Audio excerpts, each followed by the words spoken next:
सिद्धपीठ सालासर बालाजी धाम की श्री बालाजी गौशाला संस्थान के रजत जयंती महोत्सव की शुरुआत मंगलवार को कलश यात्रा के साथ हुई। सिद्धपीठ बालाजी मंदिर से निकली कलश यात्रा भव्य लवाजमे के साथ बालाजी गौशाला पहुंची, जहां नई स्थापित दास रूप हनुमान जी की 51 फीट की मूर्ति का स्वामी रामभद्राचार्य ने अनावरण किया।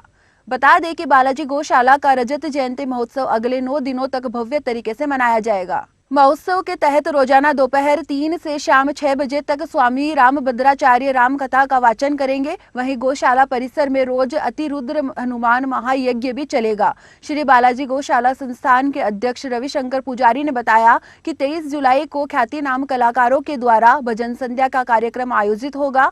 बालाजी गौशाला परिसर में स्थापित की गई हनुमान जी की 51 फीट ऊंची मूर्ति अपने आप में खास है। सिंदूरी कलर की इस खास मूर्ति को अंतर्राष्ट्रीय ख्याति प्राप्त मूर्तिकार नरेश वर्मा ने बनाया है। नरेश वर्मा ने बताया कि गौशाला में मूर्ति लगाने की प्रेरणा उनकी मां व पिता मातूराम से मिली। वर्मा ने बताया कि मूर्ति बनाने में 1 साल का समय लगा। उन्होंने बताया कि हनुमान जी की दास रूप में हाथ जोड़े हुए देश की यह पहली मूर्ति है। ऐसी ही एक मूर्ति कनाडा के टोरंटो में है, जिसका कलर गोल्डन है। उन्होंने बताया कि मूर्ति मेटल कोटेड है, जिसका वजन 11 टन है। वर्मा ने बताया कि नई संसद में 90% से ज्यादा कलात्मक कार्य उन्होंने किया है। बता दें कि गौशाला में स्थापित मूर्ति उस जगह लगाई गई है जहां एक बंदर की समाधि है। रामकथा के पहले दिन स्वामी रामभद्राचार्य ने कहा कि हिंदुत्व और भारतीयता एक दूसरे के पर्यायवाची है। स्वामी ने कहा कि धीरेन्द्र शास्त्री उनके चेले हैं जो हिंदुत्व और अखंड भारत के लिए बहुत अच्छा काम कर रहे हैं। उन्होंने कहा कि वे अखंड भारत की शपथ लेकर हिंदुत्व के लिए काम कर रहे हैं। रामभद्राचार्य ने कहा कि जल्द ही बलूचिस्तान पाकिस्तान से अलग होकर भारत के साथ होगा। इस अवसर पर यशोदानंदन पुजारी, सत्यनारायण, सुरेश, अजय, राकेश, नीलेश, आनंदीलाल, जितेंद्र, गोपेश शर्मा, जेपी पुजारी, संपत पुजारी, नागर पुजारी, अरुण पुजारी, नंदू पुजारी, नरेंद्र, अंकित, भंवरलाल, मुरलीधर, किशन, धर्मवीर पुजारी, भीमचंद्र, कमल पुजारी, नारायण, श्री राम, मनोज पुजारी, धर्मवीर पुजारी, पवन पुजारी, नारायण सिंह, महेश पोदार, सुशील पोदार, लादू सिंह, नारायण मुंदड़ा, डीके जैन, बेगाराम ढाका, जगदीश ढाका, हरि प्रजापत, पृथ्वीराज प्रजापत, लाल सिंह शेखावत सहित ग्रामीण जन मौजूद रहे।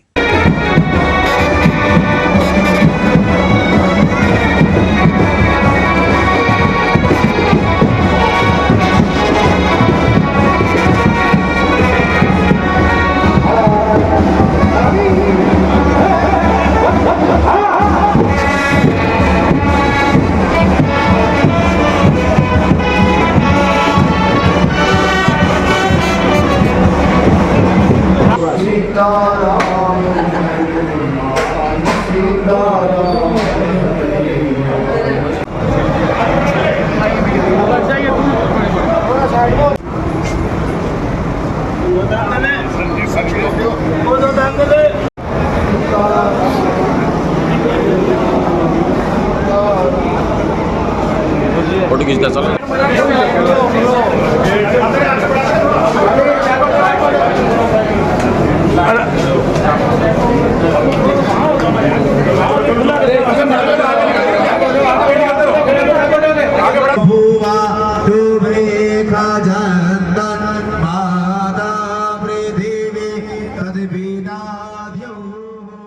भगवान राम के नाम से सालासर गूंजेगा। आपको बार बार अवसर मिल रहा है, क्या कहेंगे सर?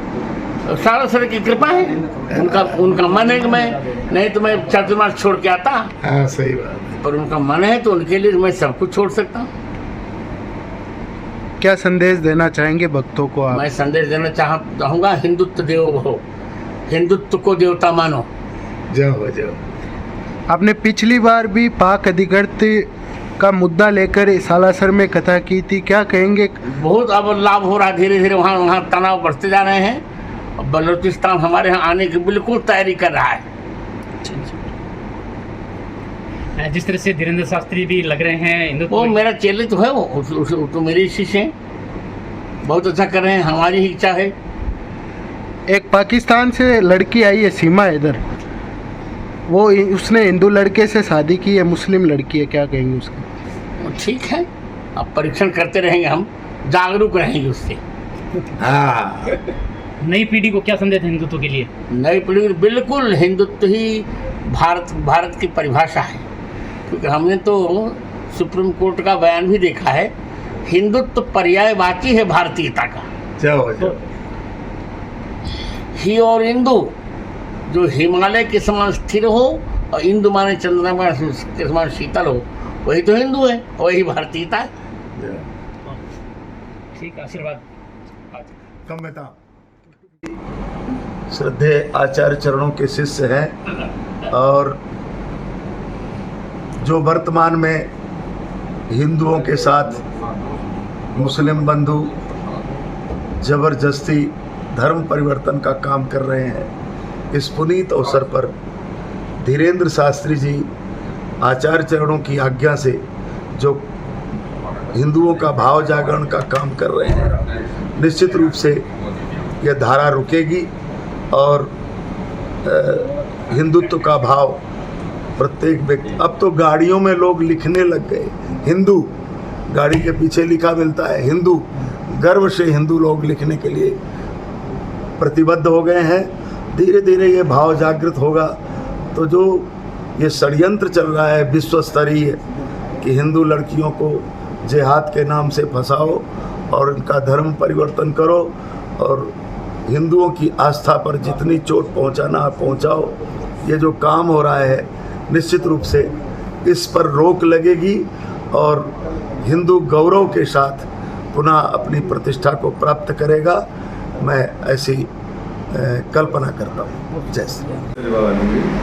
मैं नागर गुजारी बालाजी महाराज के जो ये आयोजन हो रहा है कथा का 9 दिवसीय रामभद्राचार्य के श्रीमुख से, वो गौशाला के रजत जयंती के उपलक्ष्य में हो रहा है, जिसमें सभी ग्रामवासी पुजारी परिवार और ग्राम पंचायत के सहयोग से ये आयोजन हो रहा है, जिसमें श्रद्धालुगण ज़्यादा से ज़्यादा संख्या में भाग लेंगे और कथा का आनंद लें और बालाजी महाराज का आशीर्वाद लें। और मैं ये समझता हूँ जो ये आयोजन हो रहा है, ये धार्मिक आयोजन, ये जो बहुत बड़ा आयोजन है, जो रामभद्राचार्य जी के मुख से जो कथा हो रही है, उसको श्रद्धालुगण ज़्यादा से ज़्यादा संख्या में सुन के अपना जीवन सफल बनाए।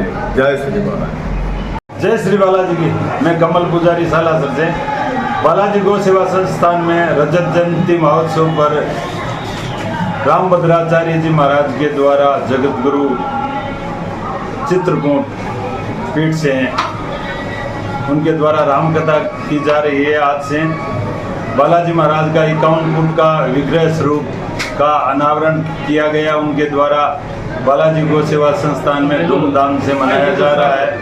आप सभी से अनुरोध है, आप सालासर पधारिए, सभी भक्तजन दर्शन का लाभ ले। जय श्री बालाजी।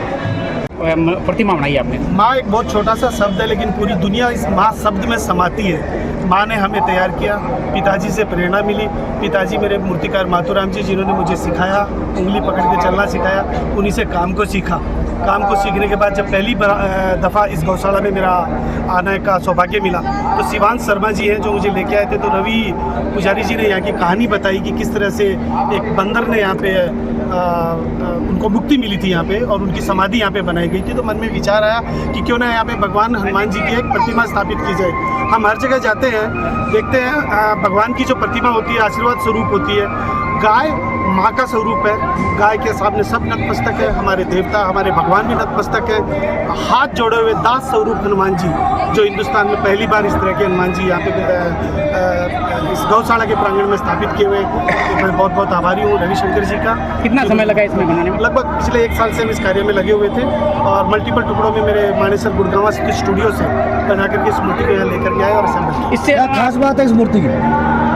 दास हनुमान जी का ये प्रथम स्वरूप है, मेटल कोटेड है और केसरी रंग में हनुमान जी यहाँ विराजमान है। सब देख करके मंत्रमुग्ध है, मैं खुश हूँ। जानकारी मिली है कि आपने पार्लियामेंट में कुछ काम किया है, उसके बारे में? मेरा सौभाग्य रहा कि नई संसद का मैं हिस्सा बन सका। नई संसद के अंदर बनने वाले 90% से ज़्यादा कार्य मेरे द्वारा किए गए हैं। पिताजी ने मुझे सिखाया है, अंत और सफलता कलाकार के लिए ध्येय नहीं होती, अंत विहीन है वो। पार्लियामेंट तो एक ही बनी है, आगे और बनाते जाएंगे। कनाडा में भी आपने 80 से ज़्यादा देशों में अभी तक मैंने काम किया है, अलग अलग देशों के अलग अलग प्रांगण में हमने स्कल्पचर। पार्लियामेंट में जो खास कलाकृति है समुद्र मंथन की, उसके बारे में क्या होता है? समुद्र मंथन जो है वो एक मंथन दिखाया गया है कि अमृत किस तरह से प्रकट किया जाता है। देश का जो एक लोकतांत्रिक का मंदिर है पार्लियामेंट, उस पार्लियामेंट के मंदिर में जिस तरह से हमारे विपक्ष और पक्ष के नेतागण मिलकर के मंथन करते हैं और कल्याणकारी योजनाएं हमारे लिए बनाते हैं, उसका प्रतिरूप एक 100 फीट बाई 9 फीट के रूप में समुद्र मंथन आपके जन्मस्थली के बारे में थोड़ा बताइए सर प्लीज। पिलानी जो कि बिरला के नाम से जानी जाती है, आज मेरे पूज्य पिताजी के नाम से भी जानी जाती है, क्योंकि उन्होंने देश विदेश में सब जगह काम लगाया। सौभाग्यशाली उस धरा में पैदा हुआ जहाँ पे कलाकार ही नहीं बिजनेसमैन भी पैदा हुआ।